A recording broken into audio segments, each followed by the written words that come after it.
नमस्कार, आप देख रहे हैं सच हरियाणा हमेशा सच के साथ। आज चौधरी बंसीलाल विश्वविद्यालय में युवा कल्याण विभाग द्वारा अंतर्राष्ट्रीय युवा दिवस मनाया गया। कार्यक्रम में बतौर मुख्य वक्ता सुप्रसिद्ध टीवी एंकर एवं यूथ आइकन सोनल दहिया ने शिरकत की। Dean student welfare doctor Suresh Malik ने सभी अतिथियों एवं सहभागियों का स्वागत एवं अभिनंदन किया। उन्होंने कहा कि आज युवाओं को सही दिशा देकर ही हम 2047 के विकसित भारत की संकल्पना को साकार कर सकते हैं।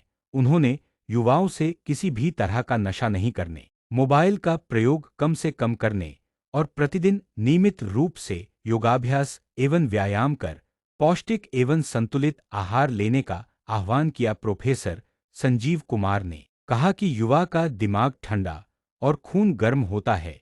युवा अपने समय का सदुपयोग कर समय का प्रबंधन करे। बतौर मुख्य अतिथि सुप्रसिद्ध टीवी एंकर एवं यूथ आइकन सोनल दहिया ने युवाओं से कहा कि अपने पैशन को आप ही बेहतर जानते हो, आप ही स्वयं के मूल्यांकनकर्ता बनोगे तो अपनी गलतियों को पहचान कर और अधिक बेहतर करने की दिशा में आगे बढ़ सकेंगे।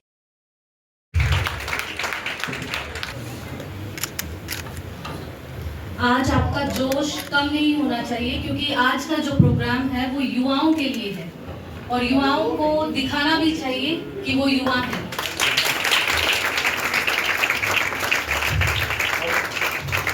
आज के इस इंटरनेशनल यूथ डे में हार्दिक स्वागत है, अभिनंदन है। जैसा कि आप जानते हैं, आज का दिन एक सिर्फ तारीख नहीं है, यह वो क्षण है। आइए आज के प्रोग्राम की शुरुआत करते हैं सरस्वती माँ के सामने दीप प्रज्वलित कर, क्योंकि अज्ञान सब कवर कर लेंगे ना। हमारे कुलपति महोदय और कुल सचिव महोदय भी हमें जल्दी ही यहाँ पर प्रोग्राम में आकर ज्वाइन करेंगे। आप आओ और सरस्वती माँ के सामने दीप प्रज्वलित कर आज के कार्यक्रम की शुरुआत करें।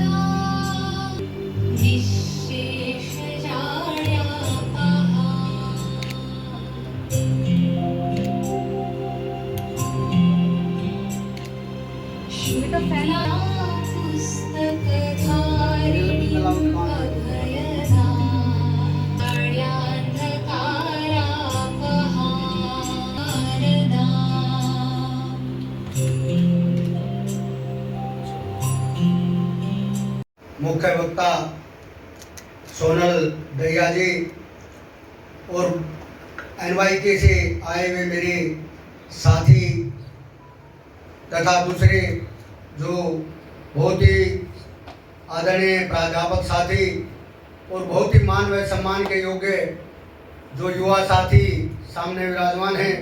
सर्वप्रथम तो मैं आप सब की तरफ से चौधरी बंसीलाल विश्वविद्यालय परिवार की तरफ से आज के हमारे इस अंतर्राष्ट्रीय युवा दिवस के मुख्य वक्ता का चौधरी बंसीलाल विश्वविद्यालय प्रांगण में हार्दिक अभिनंदन एवं स्वागत करता हूं। साथियों, बड़े गर्व की बात है कि आज का जो दिवस है वो विशेषकर जो मेरे साथी सामने बैठे हैं, आपका अपना एक दिवस पूरा वर्ल्ड जो है जिसको सेलिब्रेट कर रहा है और पूरा वर्ल्ड हिंदुस्तान की तरफ निगाहें उठाकर देख रहा है, जिसकी पॉपुलेशन 65% पॉपुलेशन जिसकी युवा है। मैं मानता हूं कि हम धन्य हैं ऐसे देश में कि शायद आगे आने वाले 35, 40, 47 तक हमारा देश व्यर्थ नहीं होगा। कहीं न कहीं किसी न किसी दिशा में युवा के रूप में ही हमें पहचाना जाएगा। तो साथियों, युवा अंतर्राष्ट्रीय जो युवा दिवस सेलिब्रेट करने का जो मौका हमें आज यहाँ मिल रहा है।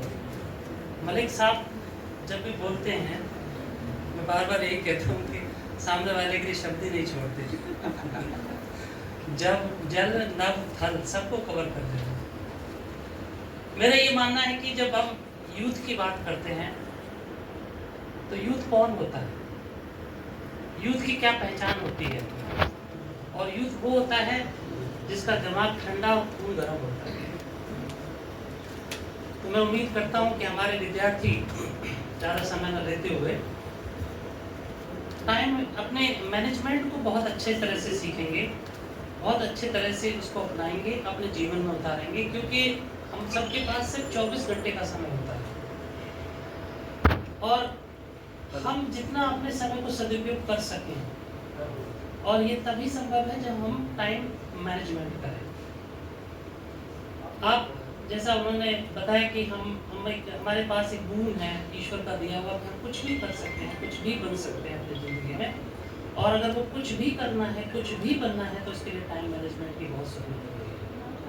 तो मेरी यही उम्मीद है कि आप अभी कुछ लोग ऐसे हैं, स्टूडेंट्स ऐसे जिनकी अभी शुरुआत हुई है, कुछ ऐसे हैं जो शुरुआत के दौर में हैं, कुछ ऐसे जो अभी समापन किए होंगे अपनी डिग्रियों में।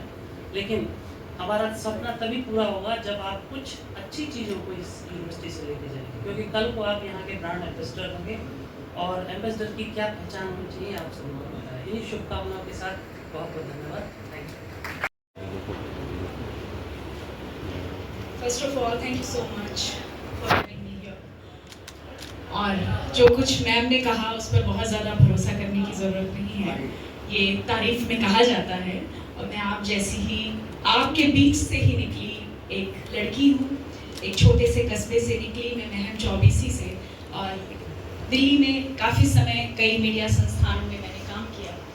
चौधरी बंसीलाल विश्वविद्यालय का धन्यवाद अर्पित करती हूँ सोनल शेखावत जी, सर, मलिक सर, VM बेचैन अंकल, मैं तो अंकल ही संबोधन दूंगी क्योंकि बहुत समय से अंकल से परिचय है और मैं अंकल ही कहती हूँ।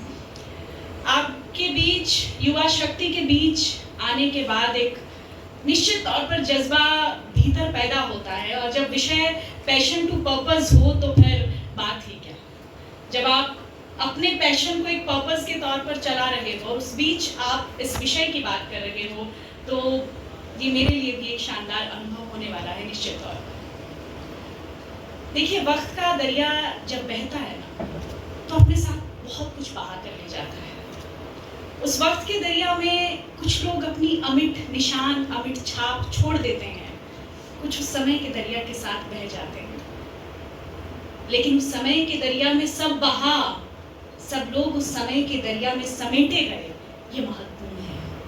तो ये मत सोचिए कि वक्त के दरिया ने किसको बहाया, किसको बचाया। आप वक्त के दरिया में सिमटे हैं, आप वक्त के दरिया के भीतर पनप रहे हैं, ये बहुत महत्वपूर्ण है। तो अपना पर्पस, अपना पैशन, मैं तो आपके बीच बस एक टूल हूँ। मैं आज आई हूँ तो आपसे बात करने आई हूँ, कोई बहुत भाषण देने नहीं आई, क्योंकि आपका पर्पस, आपका पैशन आप जानते हैं, आपको क्या करना है और आप जीवन में क्या करना चाहते हैं। ये सब आपकी यात्रा है, ये सब आपका संबंध है। आज हम जिस महान हस्ती की याद में आज इकट्ठा हुए हैं, उन्होंने बहुत कम उम्र में अपनी जिंदगी का एक ऐसा समय हम लोगों को दिया जिसकी याद में आज इतने सालों बाद भी हम एकत्र हुए हैं, स्वामी विवेकानंद जी। तो आप समझ सकते हैं कि जिंदगी का बड़ा होना जरूरी नहीं है, जिंदगी लंबी हो जरूरी नहीं है, जिंदगी बड़ी होनी चाहिए। वो डायलॉग है ना बाबू मोशाय, जिंदगी बड़ी होनी चाहिए। तो स्वामी विवेकानंद जी ने हमें वो जिंदगी दी है जो निश्चित तौर पर एक बड़ी जिंदगी है, और उस बड़ी जिंदगी से जब हम निकलकर उनके बारे में बात करते हैं, उनके व्यक्तित्व के बारे में बात करते हैं, तो समझ में आता है। जिगर मुरादाबादी का एक शेर है कि अपना जमाना आप बनाते हैं अहले दिल, अपना जमाना आप बनाते हैं अहले दिल, हम वो नहीं जिसको जमाना बना गया। सर, साइंस में उनका बहुत बड़ा योगदान रहा। काफी समय तक उन्होंने बहुत सारे अनुसंधान किए, बहुत सारे रिसर्च किए, और उनको पूरा एक सम्मान सरकारों की तरफ से, सोसाइटी की तरफ से बहुत सम्मान मिला। धीरे धीरे देखा कि प्रोफेसर साहब बूढ़े हो रहे हैं, तो स्टूडेंट्स ने उनके सम्मान में एक पार्टी रखी कि इतना समय सर ने हमें दिया, साइंस इनोवेशन को दिया, हम सर के सम्मान में एक पार्टी रखते हैं। पार्टी रखी तो सब नाचने गाने में मशगूल थे, सब खुश थे कि भाई प्रोफेसर साहब के सम्मान में पार्टी हो रही है। इसी बीच प्रोफेसर साहब एक वायलिन वादक के पास बैठे थे और वहां बैठकर रो रहे थे। किसी ने आकर कहा कि प्रोफेसर साहब, आपके लिए पार्टी हो रही है, आपकी खुशी में पार्टी हो रही है, पर और आप बैठ के रो रहे हैं। एवरीबडी वाज सरप्राइज्ड कि ये क्या हो रहा है, क्यों हो रहा है। प्रोफेसर साहब ने कहा कि मैंने जो कुछ आज तक किया ना वो मेरी मर्जी नहीं थी, मैं वायलिन वादक बनना चाहता था। जहां भी वायलिन बजता है मुझे महसूस होता है कि मैं भी यहाँ हो सकता, ये वायलिन मैं भी बजा सकता था। अब आपको वायलिन वादक बनना है, ये